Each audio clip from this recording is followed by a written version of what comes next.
Battlefield Hardline is developed this one by Visceral Games. I was giving them hell before because I remember the last game, The Army of Two, Devil's Cartel, but I also remember Dead Space. How was Battlefield Hardline going to turn out? You play as Officer Mendoza. The game is presented to you in an episodic format. In fact, if you leave the game and come back later, put the game back in, you'll see a little bar that's showing you your progress. It simulates a streaming device like Hulu or Netflix. It'll show you exactly where you're at. It's just pretty cool how they presented it.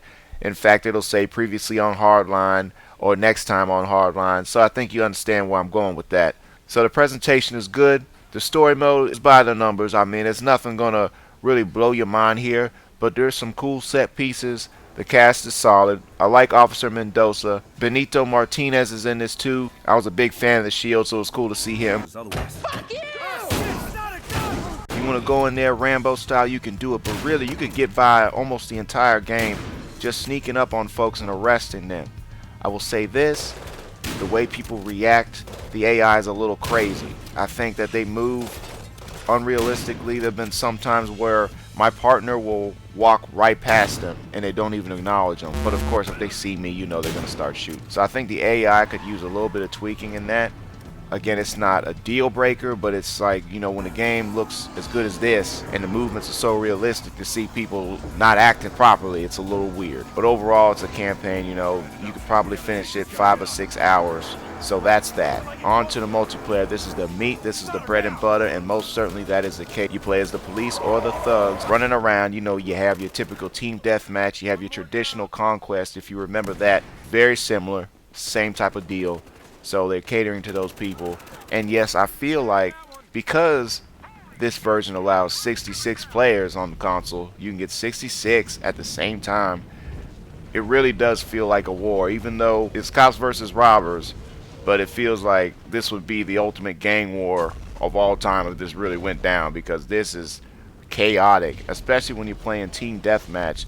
There's a little stage called The Block, which is probably my favorite just because it's really gritty. To see the apartment complexes get blown up in front of you is really cool. To try to escape before they explode, stuff like that. It's really hot moments like that. But also, because the level is so small and so tiny, you basically have to watch your back at all times. I can understand why people wouldn't like that, because, you know, folks who want to snipe and set up, this level isn't actually going to cater to those folks. But there is stages that will do that. There's bigger stages that open up. There's some stages that are just okay for me. None of them are bad necessarily. Ultimately, this isn't the greatest map pack I've ever seen, but it'll do.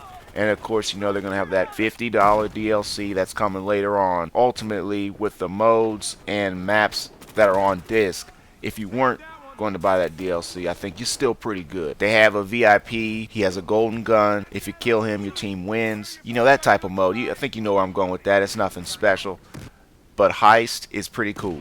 You know, this is for the payday crowd. Basically, robbers trying to break into something, get it, get the money, get out. Police need to stop them. If the robbers run out of tickets, it's over with. I really enjoy the hot wire mode because you can get into the car and you have to hold on to it because you have contraband or what have you, and the police have to get you out of the car and stuff like that. So blood money is another one. You have to get money, bring it back to your vehicle, and drive off with it. The police do the same thing, but on the police side, it's like acquiring the cash from the crooks. You're just going to bring it back to the precinct. The rescue mission is really cool. I think for me, this particular mission is for the Rainbow Six crowd. This mode allows a limited amount of people within the room, and you have to go rescue civilians from these crooks, and the crooks have to stop you. If you die one time, that is it. And I think people expected Battlefield Hardline to be the next sequel, when no, it is actually a spin-off game. And what does the spin-off do?